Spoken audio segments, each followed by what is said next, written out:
Nous nous excusons pour ce retard indépendant de notre volonté. Vous êtes sur la RTG. Merci de nous choisir. Pour vous informer, bienvenue dans ce journal dont voici le sommaire. À l'instar d'autres pays de la sous-région, comme le Sénégal, le Mali et la Côte d'Ivoire, la Guinée amorce physiquement ce vendredi sa migration vers le numérique à travers le lancement officiel de la télévision numérique pour tous, TNT. La cérémonie a été présidée par le Premier ministre. Dotation des cantines scolaires en denrées alimentaires à Kassa, le ministère de l'enseignement préuniversitaire à travers la Direction nationale des cantines scolaires a ce matin procédé à une remise officielle des denrées à la communauté insulaire. À la promotion féminine, l'année 2024 a été marquée par l'entrepreneuriat féminin, une vision prônée par les autorités du pays en ligne de mire, le général Mamadi Doumbouya. C'est tout pour le sommaire. Encore une fois, bonsoir et bienvenue à tous. La TNT a été officiellement lancée ce vendredi à Conakry. C'est le résultat de l'engagement du chef de l'État, le général Mamadi Doumbouya. Ce lancement officiel permettra d'amorcer véritablement la migration physique vers le numérique. La concrétisation de l'ensemble des actions prévues passera obligatoirement par la modernisation des infrastructures et équipements, engendrant ainsi une forte demande croissante pour des contenus de qualité. Carnos Mandia, le reportage. Le projet TNT est annoncé comme le projet de tous les espoirs pour transformer profondément la RTG et l'inscrire parmi les télévisions nationales les plus modernes avec des équipements de dernière génération. Cela fait près de 20 ans que la Guinée attend ce jour pour migrer de l'analogie au numérique. Ça change beaucoup de choses. D'abord, ça change la qualité des images et le son. Ça permet de diffuser plusieurs chaînes sur une même fréquence. C'est ce qu'on appelle des bouquets. Aujourd'hui, en analogique, on diffuse une chaîne par fréquence. Lorsqu'on aura fini le processus, on aura au moins 20 chaînes par fréquence, ce qui est important. Ce qui va amener les éditeurs, qui sont la RTG et les autres, à produire plus pour alimenter les chaînes. Parce qu'il y aura de l'espace pour charger des contenus. L'autre enjeu avec le projet TNT, c'est qu'il garantira l'accès gratuit aux médias guinéens partout à travers le pays. Avec de simples décodeurs TNT, les Guinéens pourront avoir sans obligation d'abonnement accès à une vingtaine de chaînes de télévision par exemple. Sur le plateau de Koloma, un bâtiment R+3 va être construit pour abriter le centre de supervision du réseau. Pour que le téléspectateur voit chez lui des images de qualité, un son de qualité, il aura fallu numériser la production, l'édition. C'est pour ça, c'est la première composante du projet, c'est l'éditeur public qui est la RTG. La RTG 1 et la RTG 2. Donc tous les studios et les plateaux vont être refaits et rééquipés. Les régies, pareil. L'autre atout avec le projet TNT, c'est la prise en compte des préoccupations de l'Institut national de l'audiovisuel. Avec une durée d'exécution de 24 mois, le projet TNT est financé à hauteur de 66 millions d'euros avec le Trésor français, BPI France, BPI France Assurance et Ecobank. Plusieurs techniciens guinéens bénéficieront de formations tant en Guinée qu'en France. Dans un autre registre à Conakry, le gouvernement guinéen, à travers le ministère du Plan et de la Coopération internationale, procède à la revue annuelle de coopération. Il s'agit d'appuyer les efforts des autorités dans le cadre du respect des droits des enfants. Tabansila Youssouf Kamara. Servir en faveur des enfants reste un engagement commun entre le gouvernement guinéen et son partenaire du Fonds des Nations Unies pour l'enfance, UNICEF. Autour de cette table, ils examinent les progrès accomplis vers l'atteinte des résultats de la première année de mise en œuvre du programme de coopération 2024-2028 et préparer les plans de travail opérationnels 2025-2026. Votre appui dans les domaines de l'éducation, de la santé, de la protection des enfants et dans bien d'autres secteurs continue de transformer des vies et de donner espoir à des milliers de familles à travers la Guinée. Le travail que nous effectuons en synergie avec tous les acteurs, dont les partenaires techniques et financiers, la société civile, le secteur privé, le gouvernement guinéen avec un accent particulier au niveau des régions, donc un dispositif de suivi efficace et opérationnel est mis sous la présidence de messieurs les gouverneurs. Montre à plusieurs titres notre engagement. La revue, c'est aussi un exercice participatif qui vise à renforcer les échanges intersectoriels, mais aussi l'analyse des goulots persistants. Si on veut avoir des résultats, on veut avoir de la visibilité sur les efforts fournis de part et d'autre, et par le gouvernement et par les partenaires, il faudrait qu'on sache ce qu'on est en train de faire. Nous avons concentré nos efforts sur des interventions vitales, alignées sur les visions du gouvernement et les politiques sectorielles nationales que nous ajustons progressivement vers la vision de Simandou 2040. En Guinée, l'appui de l'UNICEF dans les domaines aussi cruciaux comme la santé, l'éducation et la protection de l'enfance continue de transformer des vies et faire naître des opportunités là où elles sont parfois impossibles. Le moment était aussi de célébrer les succès obtenus et de réfléchir sur les défis à relever. Dans le volet justice, le ministre de la Justice et des Droits de l'Homme vient d'entamer une tournée à l'intérieur du pays, première étape Bokeh, où il est accompagné d'une forte délégation. Il voudrait s'assurer du démarrage effectif du recensement de la population dans le cadre du PNRAVEC. C'était aussi l'occasion pour lui de s'assurer du bon fonctionnement de la justice dans la localité. Kernoy Younoussaba, compte rendu. Cette coupure du cordon annonce l'ouverture de la ligne maritime Conakry-Kamsar. Très attendue, cette cérémonie de lancement a mobilisé plusieurs hautes personnalités du pays. À côté des acteurs du secteur maritime, les représentants des directions impliquées dans le processus de transport. Les autorités ambitionnent de développer davantage ce corridor maritime en y intégrant des lignes supplémentaires tout en modernisant les infrastructures portuaires. Elles annoncent également des mesures pour garantir la sécurité et la régularité des trajets afin de fidéliser les usagers. Ce projet est un engagement fondamental. Faire de chaque décision publique un moyen d'améliorer la vie quotidienne des Guinéens et leur offrir des perspectives solides. En connectant nos côtes, nous connectons aussi nos histoires, les opportunités et nos espérances. Le ministre directeur de cabinet à la primature, qui a lancé l'ouverture de la ligne Conakry-Kamsar, exprime l'enthousiasme du gouvernement de la transition face à ce projet. Un projet qui devrait faciliter la fluidité du transport quotidien en mer. Permettez-moi, au nom de M. le Premier ministre, chef du gouvernement, d'exprimer ma profonde gratitude et mes vifs remerciements, tout d'abord au chef de l'État, et à M. le Premier ministre, chef du gouvernement, et à tous les membres du gouvernement pour ce nouveau défi qui venait d'être relevé, au bénéfice bien entendu de la population guinéenne et celle de la sous-région. La raison d'être du gouvernement est d'améliorer les conditions de vie de nos concitoyens. Doté de 3 bateaux modernes et équipés pour le transport des passagers et des marchandises, cette ligne maritime est l'œuvre de la société navale guinéenne. Les 3 navires qui vont desservir la ligne Conakry-Kamsar ont une capacité totale de près de 500 places assises. Cette flotte permettra de réduire significativement le temps de trajet entre Conakry et Kamsar, passant de plusieurs heures sur route à quelques heures en mer. Aujourd'hui, nous lançons la ligne maritime Conakry-Kamsar-Conakry qui reliera le corridor nord de notre pays, ouvrant une nouvelle ère pour le commerce, les échanges et la mobilité des personnes et de leurs biens.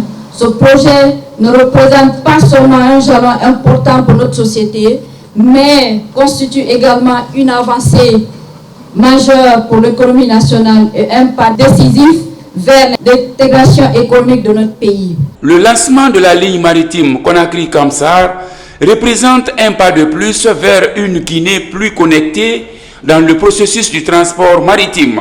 Ce projet illustre la volonté des autorités de la transition d'investir dans des infrastructures modernes pour soutenir le développement économique et améliorer le quotidien des citoyens. Vous l'avez compris, c'était l'inauguration d'une nouvelle ligne maritime reliant donc Conakry à Kemsar. L'idée étant de renforcer la connectivité entre les deux pôles afin de désengorger le transport terrestre. Et c'était un reportage d'Abraham Christophe Kanté. Parlons à présent de la promotion des sciences technologiques et techniques. L'ONG Entreprendre Ensemble Enfants Combat à Conakry. Des journées STEM sont organisées au lycée Djibril Tamsir Niane. Là-bas, des stands sont tenus par des apprenants. Au même moment, des modèles de femmes ont partagé leur expérience aux plus jeunes dans le cadre de leur orientation. Saint-Martin Fancinado, nos reportages. Dans la mise en œuvre de son projet Mixitech, l'ONG Entreprendre Ensemble tient les journées STEM, sciences, technologie, ingénierie, arts et mathématiques.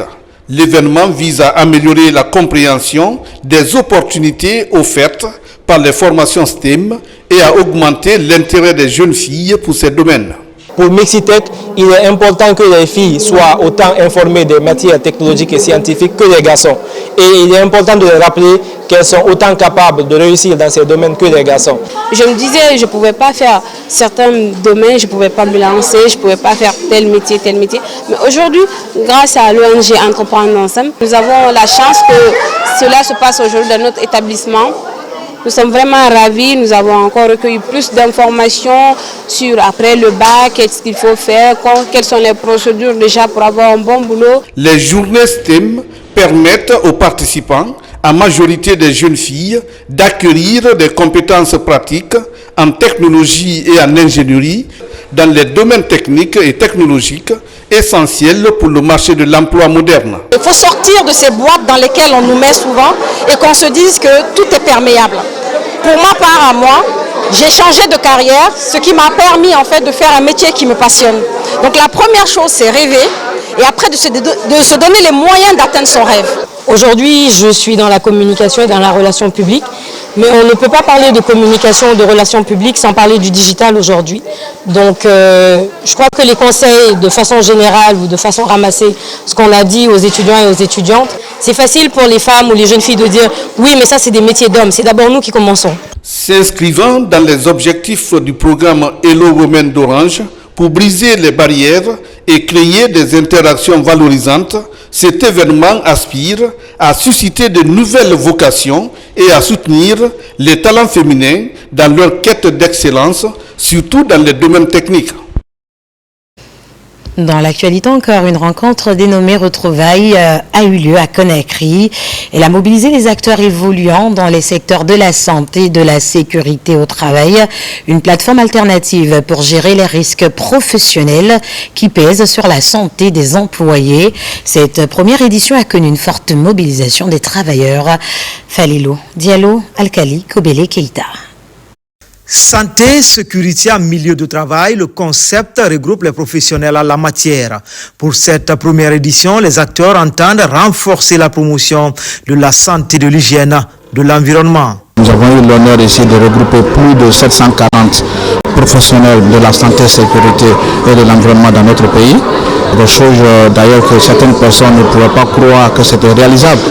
Donc nous avons une base de données ici de ces professionnels de la santé et sécurité qui exercent d'ailleurs leur métier dans les plus grandes entreprises minières et de construction dans notre pays. C'est une rencontre de réseautage qui s'inscrit dans une dynamique de bâtir un environnement durable pour les professionnels de la santé. Plusieurs sujets ont été débattus par les panélistes. L'idée d'accompagner le gouvernement guinéen dans l'élaboration des lois et normes en matière de santé, sécurité et environnement. C'est un milieu qui est très riche, avec des partages aussi qui sont très intéressants. C'est des professionnels de la sécurité et santé au travail qui ont décidé de se réunir pour discuter de différentes thématiques, mais surtout de pouvoir examiner tout ce qui peut être mis en œuvre pour améliorer les conditions de sécurité et santé au travail au sein des entreprises. Ce programme, dénommé Retrouvailles, se veut une plateforme de mobilisation des professionnels de la santé et sécurité en Guinée. Il ambitionne de contribuer de façon efficace à l'excellence pour une opérationnalisation du tissu industriel afin qu'elle devienne référentielle en Guinée à l'horizon 2030. Dans le même registre, après des mois de collecte relative à l'analyse approfondie du genre dans le domaine de la vaccination dans 30 communes de convergence, des données sont présentées aux parties prenantes. Dans le document élaboré, plusieurs points sont répertoriés pour aider les acteurs de lutte. Le projet est piloté par le service genre et équité du ministère de la Santé et de l'Hygiène publique. Kerno Maroufba, reportage. L'analyse approfondie du genre dans le domaine de la santé relative à la vaccination vient d'être réalisée dans 30 communes de convergence en Guinée. Cette étude première du genre est une réflexion du ministère de la Santé, de la promotion féminine et des partenaires comme UNICEF et Gavi. Son objectif principal était d'examiner comme les rôles de genre, les normes sociales et les politiques influencent l'accès et l'acceptation des services de vaccination. Dans ces 30 communes de convergence, sur les 40 que compte la Guinée, nous avons interviewé 1112 ménages, c'est-à-dire familles. Et les résultats qui sont sortis est que les femmes sont les responsables même de la santé, que ce soit d'elles-mêmes, que ce soit de leur famille. On ne peut pas parler de vaccin ou d'un système de vaccination sans pour autant savoir quels sont les liens, les obstacles liés au genre, les obstacles en général. Donc c'est la raison pour laquelle nous nous sommes donné cette perspective de faire une évaluation et pour savoir où se trouvent les goulots d'étranglement. Cette analyse approfondie du genre est donc un outil précieux. Il nous indique où et comment agir pour que chaque famille, chaque enfant puisse accéder aux services vitaux de vaccination sans distinction ni exclusion. À la restitution de cette analyse, des recommandations ont été formulées allant dans le sens du renforcement des capacités d'autonomisation des femmes, mères et futures mères, en termes de moyens de leur implication et de connaissances liées à la vaccination. Et puis nous revenons sur cet élément justice. Le ministre de la Justice et des Droits de l'Homme vient d'entamer une tournée à l'intérieur du pays. Première étape, Boké, où il est accompagné d'une forte délégation. Il voulait s'assurer du démarrage effectif du recensement de la population dans le cadre du PNRAVEC. C'était aussi l'occasion pour lui de s'assurer du bon fonctionnement de la justice dans la localité. Kerno Younoussaba, reportage. Contrairement aux audiences habituelles, ce vendredi, le tribunal de Boké tient ses audiences au siège de la commune urbaine. Ce rapprochement de la justice des citoyens, appelé aussi audience foraine, s'inscrit dans le programme national de recensement administratif à vocation d'état civil, PNRAVEC. Le processus est destiné à identifier et à régulariser les citoyens sans acte d'état civil. Il va aider à fournir à chaque Guinéen une identité numérique. Le processus d'obtention de la pièce obéit à un certain nombre d'étapes. C'est cette fiche d'identification qui saisit, n'est-ce pas, le tribunal. Et une fois cette fiche d'identification régulièrement remplie, le tribunal saisit, il revient au président de faire des mesures d'instruction. Le processus vise à mettre en place une base de données visant à garantir l'accès aux services publics et aux droits sociaux. À Boké, le ministre de la Justice vient s'enquérir de l'effectivité du processus. Sur le terrain, l'opération se concrétise par la remise du premier acte. Matasila, très ému, reçoit l'acte numéro 1 de Boké. Il est la traduction matérielle de la volonté exprimée par son Excellence, Monsieur le Président de la République, le général Mamadi Doumbouya, qui a le souci d'affecter à chaque Guinéen un acte d'état civil, d'affecter à chaque Guinéen un numéro d'identification. À Boké, pour l'exécution de ce travail, tout comme sur l'ensemble du territoire national, des magistrats sont impliqués pour me permettre de me rendre effectivement compte de l'accomplissement de ce travail. Je me devais de prendre mon bâton de pèlerin, sillonner le pays, ou en tout cas une partie importante du pays. Boké, le choix de Boké n'a pas été fortuit. Boké est une ville de paix. Boké est dans l'esprit du CNRD, à commencer par son premier responsable, qui est dans l'esprit de tout le gouvernement. J'ai constaté que la sensibilisation à laquelle on s'était livré à Bouquet a porté fruit. A porté fruit par l'engouement que j'ai constaté des citoyens. J'ai été très émotionné, fortement émotionné, lorsqu'il s'est agi pour moi de remettre solennellement le premier acte produit par cette commission à son bénéficiaire, je dirais à sa bénéficiaire, parce qu'il s'agissait d'une femme. J'ai été fortement émotionné lorsque j'ai vu sur le visage de cette vieille personne ce qu'elle ressentait en elle, dans son être le plus profond, qui s'est traduit par 2 rivières de larmes qui ont coulé sur son visage. Cette tournée va conduire le garde des Sceaux, ministre de la Justice et sa délégation dans la presque totalité de la Basse-Côte. Ici à Bouquet, il a échangé avec les autorités locales et la notabilité sur le processus de réforme initié par son département. Yaya Kairaba Kaba ambitionne une justice forte devant garantir un état de droit.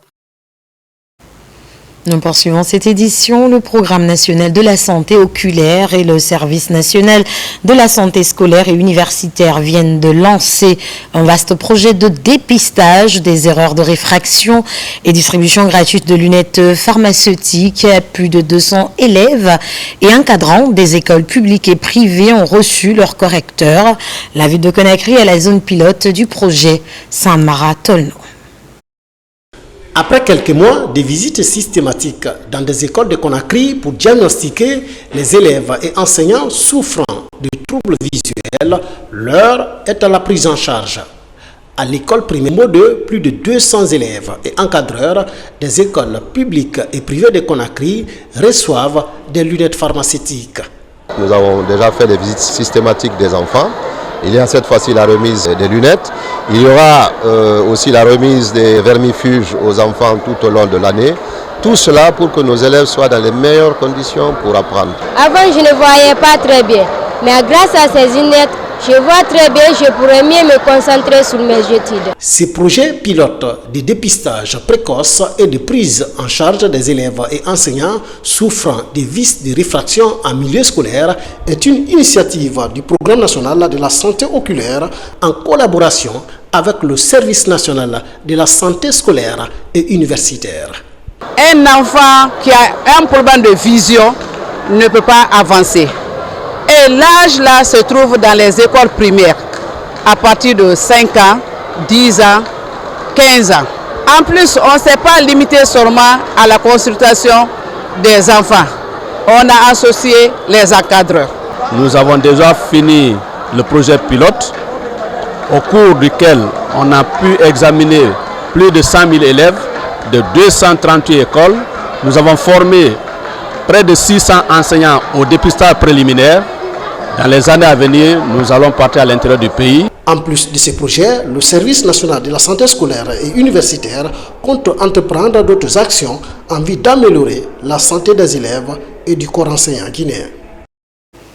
Deuxième grand titre de cette édition, dans le volet éducation, la réalisation des cantines scolaires figure parmi les priorités du gouvernement de la transition. Le ministère de l'enseignement préuniversitaire, à travers la direction nationale des cantines scolaires, a ce matin procédé à Kassa à une remise officielle des données à la communauté insulaire, à la communauté insulaire. L'objectif est de pérenniser l'initiative pour le maintien des élèves à l'école. Abdoulaziz Baldé, compte rendu. C'est une relance qui devrait impacter positivement le rendement scolaire.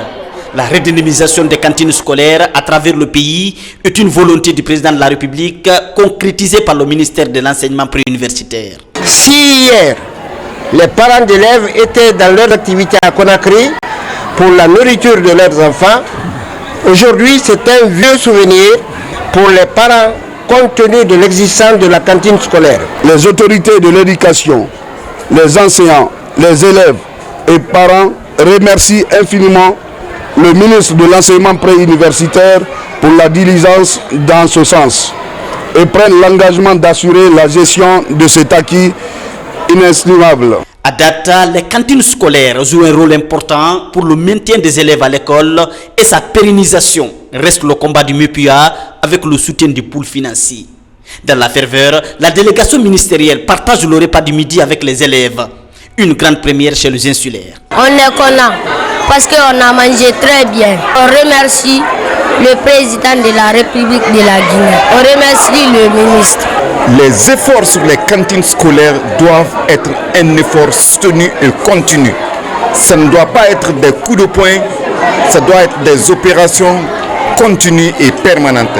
Et je suis content que nous soyons ici avec la directrice générale des cantines scolaires qui, à travers ces milliers d'autres cantines scolaires, qu'on renforce ce système et qu'on mette tous les moyens de l'État dans ce secteur de l'éducation. Mon attente principale déjà, c'est que l'approvisionnement des cantines soit pérennisé, que ce soit bien clair dans l'esprit de tous les décideurs, que ce soit les financiers, que ce soit nous les techniciens de l'éducation, que ce soit les partenaires financiers, qu'on comprenne que l'absence de cantines dans les écoles nous amène vers un taux d'échec élevé. Depuis l'arrivée des autorités de la transition, les habitants des îles de Los sont au cœur des initiatives présidentielles.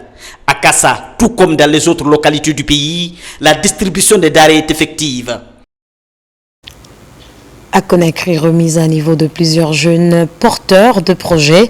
C'est une initiative du Fonds national pour l'insertion des jeunes, FONIGE, dans son programme Nexus.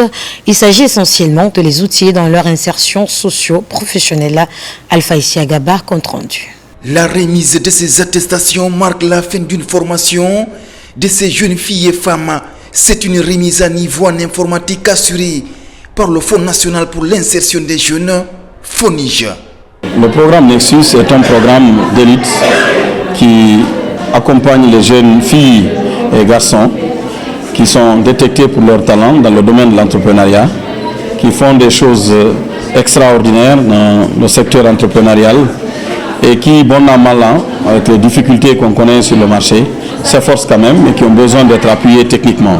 La formation en informatique devrait permettre à ces jeunes filles et femmes de renforcer leurs capacités opérationnelles dans les nouvelles technologies de l'information et de la communication, toutes choses qui devraient faciliter leur insertion socio-professionnelle. Le programme Nexus FONIGE du service informatique aujourd'hui a décidé de décerner les attestations avec le soutien de M. le ministre de la Jeunesse et des Sports aux 20 jeunes filles qui étaient avec nous depuis quelques semaines et qui ont suivi des cours sur à la fois l'agriculture, l'entrepreneuriat dans le domaine agricole, le marketing digital et qui, j'estime, pourront désormais avoir un impact considérable sur les autres jeunes et qui pourront désormais être beaucoup plus efficaces à la tête de leurs entreprises. Le Fonds national pour l'insertion des jeunes FONIGE entend poursuivre le programme Nexus dans le but d'impacter plus de jeunes porteurs de projets. À Conakry, une campagne d'assainissement dénommée Opération Ville Propre en 72 heures est lancée. L'objectif est clair, changer l'image de la ville et professionnaliser la gestion des ordures. Foudé Camara, Marwan Camara. Dans le souci de débarrasser la ville de Conakry des tas d'immondices qui jonchent quelques artères de la capitale, le groupe Al-Barak a lancé une vaste opération spéciale dénommée Ville Propre en 72 heures. Cette opération va toucher tous les grands carrefours de la capitale. Un dispositif d'envergure accompagne cette campagne, avec près de 200 agents mobilisés, des machines tractopelles et une quinzaine de camions bennes sillonnent les grandes artères et autres points noirs. Cette opération vise non seulement à rendre la ville de Conakry propre en 72 heures, mais aussi à répondre à l'appel des autorités qui prennent à bras le corps la question de salubrité publique. Déjà, le coup d'envoi a été lancé par le général d'armée Mamadi Doumbouya pour l'opération Ville Propre. Le groupe Al-Barak, en tant que partenaire de l'État, s'est mobilisé pour rendre la ville propre en 72 heures et rendre la ville de Conakry conformément aux normes internationales de salubrité publique. Le curage des caniveaux aussi se poursuit et les ordures sont transférées vers la décharge de la minière avec une fourchette de près de 1000 tonnes d'ordures par jour. Pour la gestion de la décharge de la minière, Il ne s'agit pas d'amasser ou d'entasser des ordures avec les bulldozers, mais il s'agit de façon facile de créer des zones d'enfouissement, de compacter le sol et de créer des ruelles pour que les camions puissent circuler et décharger rapidement. C'est pourquoi nous souhaiterons dans l'avenir gérer cette décharge pour améliorer la salubrité publique de Conakry. Côté perspective, un schéma directeur est mis en œuvre avec pour fil conducteur la collecte, le transfert, mais aussi la gestion des décharges. Là-dessus, la décharge de la minière mérite une expertise approfondie, des équipements appropriés et une professionnalisation plus accrue des différents maillons de la chaîne d'assainissement. Eh bien, en siège régional flambant neuf pour l'antenne de l'ANAFIC à l'Abbé, les autorités préfectorales viennent de procéder à la pose de la première pierre. Le projet bénéficie de l'accompagnement financier du Fonds national de développement local. Abdoulaye Diallo, Sarafdine Diallo. C'est une infrastructure R+1 qui sera bâtie sur ce périmètre de 600 mètres carrés linéaires. Il s'agit de la construction du siège régional de l'ANAFIC. L'exécution des travaux est financée par le Fonds national de développement local. Un bâtiment de R+1, le rez-de-chaussée est composé d'une salle polyvalente de 50 places, un magasin, une cuisine, 3 bureaux, l'archivage, DWC. Au niveau du premier étage, on a le bureau du chef antenne régional, une toilette, une salle d'attente, un bureau pour le consultant, un bureau pour le comptable, un bureau pour l'assistant comptable, secrétariat. Le siège régional de l'ANAFIC de l'Abbé, une fois terminé, viendra s'ajouter à la longue liste des projets de développement réalisés par l'Agence nationale de financement des collectivités de la région. À ces réalisations s'ajoute la budgétisation participative et l'élaboration des PDL qui tiennent compte du changement climatique, le genre et l'inclusion sociale. Nous allons tout faire pour que le bâtiment, dans le délai qui est prévu pour sa réalisation, que les ressources soient disponibilisées et que le délai soit respecté en vue de diriger cet immeuble dans les 5 mois qui sont prévus dans les cahiers de charges. L'entreprise en charge des travaux de construction du siège régional de l'Agence nationale de financement des collectivités promet de respecter le cahier de charges et dans le délai imparti. À noter que la direction a engagé également les travaux de construction des sièges dans les 7 régions administratives du pays. À Boké, les fils ressortissants viennent d'organiser une cérémonie de lecture du Saint-Coran dans la grande mosquée de la ville. Ils ont plusieurs fois lu le Saint-Coran pour le renforcement du tissu social, aussi pour la bonne marche de la transition en cours. Younousa Tawel Kamara. C'est à la mosquée centrale de Boké que les imams et plusieurs autres religieux de la préfecture se retrouvent autour du livre saint. Il s'agit de faire des prières et bénédictions pour la quiétude sociale en Guinée. Une initiative des filles et fils ressortissants de Kakandé. Ici, le Coran est lu plusieurs fois en faveur du président de la République, le général Mamadi Doumbouya, pour la réussite de ses nombreux projets. Les 9 sous-préfectures et la commune urbaine ont communié pour faire la lecture du Saint-Coran. Pour tout d'abord demander la grâce de Dieu, qu'il accepte l'âme de nos compatriotes guinéens décédés lors de bousculades au stade du 3 avril de Zérékoré. Mais surtout, prier pour le président de la République, pour sa santé, la longévité et pour la réussite de toutes les actions et les projets en cours pour le développement de notre chère Guinée. C'est une prière qu'on a organisée pour soutenir le chef de l'État. Que Dieu lui donne la santé nécessaire, la longévité, la prospérité, la réussite dans tous ces projets de société qu'il est en train de réaliser en République de Guinée. Durant cette journée axée sur la lecture du Saint-Coran, les natifs de Boké sont appelés à une synergie et à la solidarité en vue de jouer pleinement leur partition pour la réussite de la transition. Dans le même registre à Koya, la mosquée centrale a ce vendredi réuni une centaine de fidèles autour de la lecture du Saint-Coran, une initiative portée par le collectif des ressortissants de la localité de la Ligue islamique préfectorale pour le maintien de la paix et de l'unité nationale en Guinée. Guinée-Sané, Alkali Kobele Keïta. Les Anglicans ont accompli leur pèlerinage 2024 par la visite des sites historiques implantés par les pères missionnaires anglicans qui ont propagé l'évangile dans cette partie de Bofa, plus précisément à Tintima, Domia, Fareya et Falanga. L'anglicanisme est présent en Guinée depuis les années 1800. Après plus d'un siècle, ces bâtisses tiennent encore face aux intempéries de la nature et abritent les célébrations des messes les dimanches et autres jours de la semaine. À Farinha, c'est là où ils ont construit la première église chrétienne sur le sol guinéen. Et Domia fait partie de ces sites-là.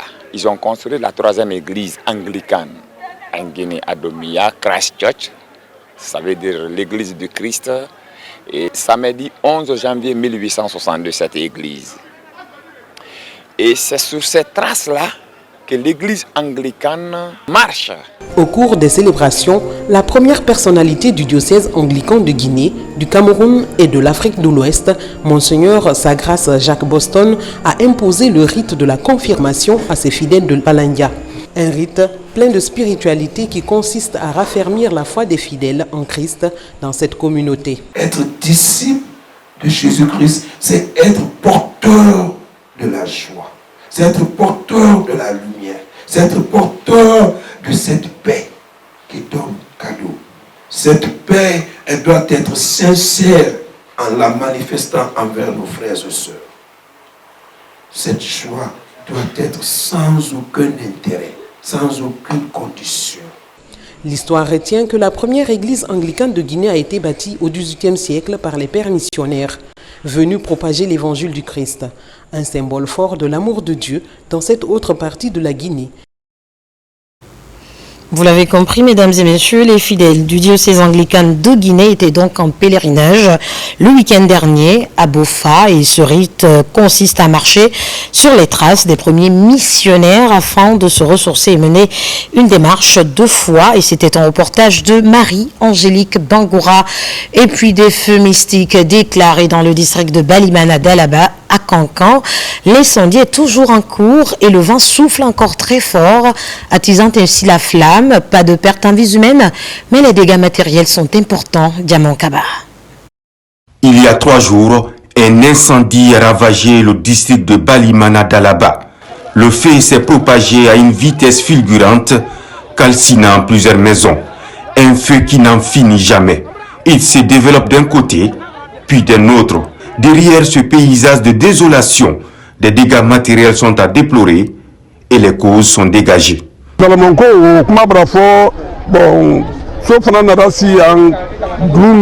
Nous avons abandonné nos coutumes. Notre village porte le nom d'une mare qui abrite chaque année une journée de sacrifice. Les diables sont derrière ce drame. Les notables du village ont confirmé. J'ai tout perdu. Alors que j'étais en train d'éteindre le feu chez ma voisine, le même est venu brûler ma maison. J'avais même 500 000 dans ma chambre.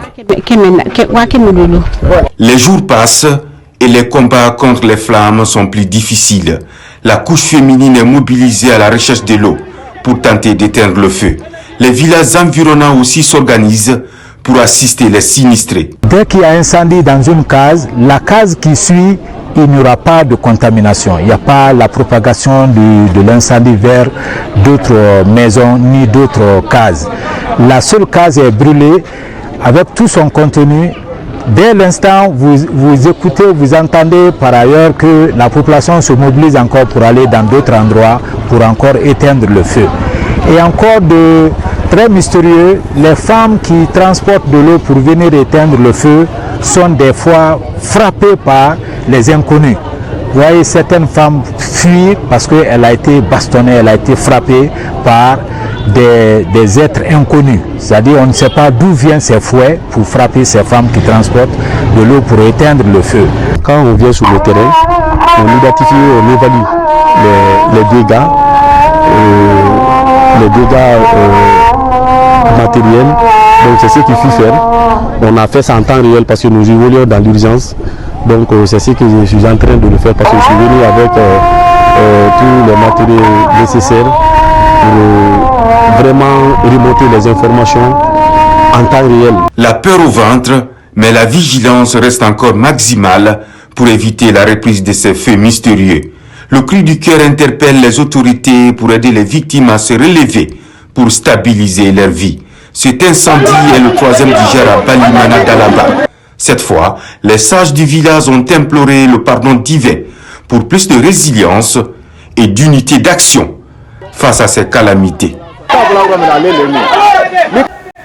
À la promotion féminine, cette année 2024 a été marquée par l'entrepreneuriat féminin, une vision prônée par les autorités du pays en ligne de mire, le général d'armée Mamadi Doumbouya. Des actes ont été posés pour sa matérialisation à travers la tenue à Conakry de la 13e édition du Forum international des femmes entreprenantes et dynamiques qui a permis de mettre en lumière nos championnes nationales.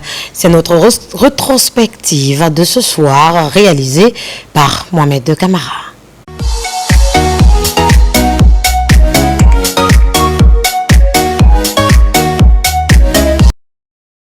En 2024, l'engagement affiché du gouvernement à soutenir l'entrepreneuriat féminin en Guinée est sans répit pour accompagner le courage de la Guinéenne qui excelle dans l'entrepreneuriat féminin. Les projecteurs ont été braqués sur 30 championnes nationales qui émergent un peu plus dans l'entrepreneuriat. C'était au cours de la 13e édition du Forum international des femmes entreprenantes et dynamiques. Hadjabint Grovogui et Madame Bari sont parmi ces femmes.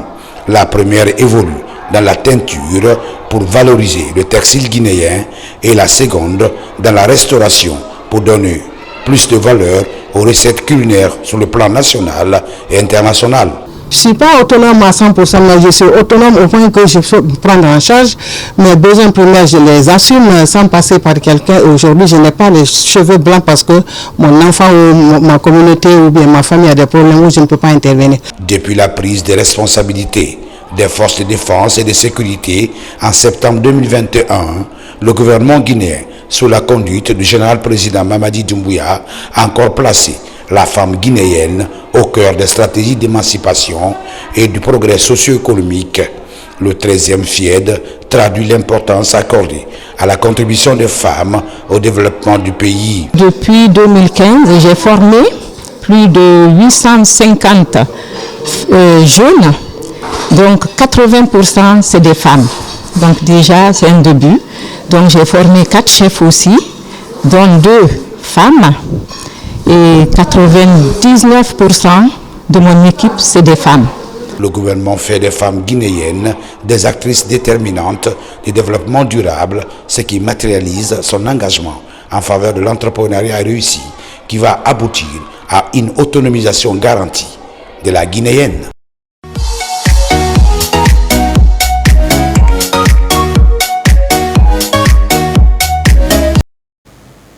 Et puis la RTG s'apprête à accueillir la première édition de l'émission Parade sur scène ce 21 décembre 2024 au complexe Nimba Palace. L'équipe de production était face à la presse ce jeudi pour expliquer l'enjeu de cet événement qui accorde du prix à la qualification du contenu local. Mikine Moussa Camara, reportage. Parade sur scène, une innovation majeure de l'emblématique émission de divertissement qui figure au programme de la télévision nationale depuis 3 décennies. L'équipe de production explique aux professionnels des médias la teneur de ce spectacle vivant. La qualification du contenu local est l'objectif principal du label. Il est important de célébrer les artistes à travers leur œuvre. Donc, comme vous le savez, l'émission Parade diffuse des clips. Et nous, pour cette première édition, on a pris 3 critères en compte. La valorisation du contenu local, mais aussi les textes, le message véhiculé dans chaque clip, mais également la réalisation. L'émission Parade a connu beaucoup d'animateurs et nous voulons, à travers cette première édition, rendre hommage à ces grands animateurs qui ont animé cette émission Parade. J'ai fait Parade avec Auguste Leroy à l'époque, comme journaliste culturel. Donc la variété musicale, on appelait.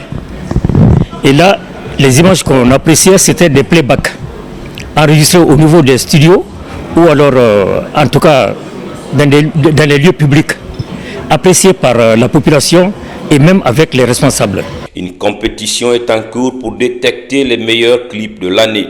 Tendance, coup de cœur et tradi moderne sont des catégories définies. Je me rappelle bien, mon premier passage, ça c'était avec le Guy Souroua et le grand caméraman de Alain Sankumba Doucouré. Ça c'était depuis 1987. Donc avec mon titre Landéa. À l'époque, il n'y avait pas de clip. C'était en playback. Et puis en 98 aussi avec Mama Kalas, avec mon album Touma Sera, là on a clippé 2 titres, Souria et Amususama. Le Parade a fait un grand rôle dans ma carrière et dans la carrière de tous les grands artistes guinéens ici. Il faut le reconnaître. Elhadj Sankumba Doucouré a été le premier cadreur de cette émission. Plusieurs journalistes se sont succédés à l'animation de Parade. Il s'agit de Louis-Auguste Leroy, Aïssatou Pouncho Diallo, Ramatoulaye Touré, Mama Kalas Traoré, Mohamed Banks Bangoa, Aya Yawara, Sorel Keta et l'actuelle animatrice Aminata Kaba, dite Amika. Je vous l'annonçais précédemment, le Premier ministre a ce vendredi procédé au lancement officiel de la télévision numérique pour tous, TNT, couplé avec une pose de la première pierre. Un bâtiment de 3 étages sera construit à Coloma pour abriter la tête de réseau national et le centre de supervision du projet. L'initiative est pilotée par le ministère de l'Information et de la Communication. Nous y reviendrons. Voilà qui met fin à ce journal. Merci à tous de l'avoir suivi. L'actualité se poursuit sur le www.rtgguinée.info. Guinée, terre de richesse et d'opportunités. Bonsoir.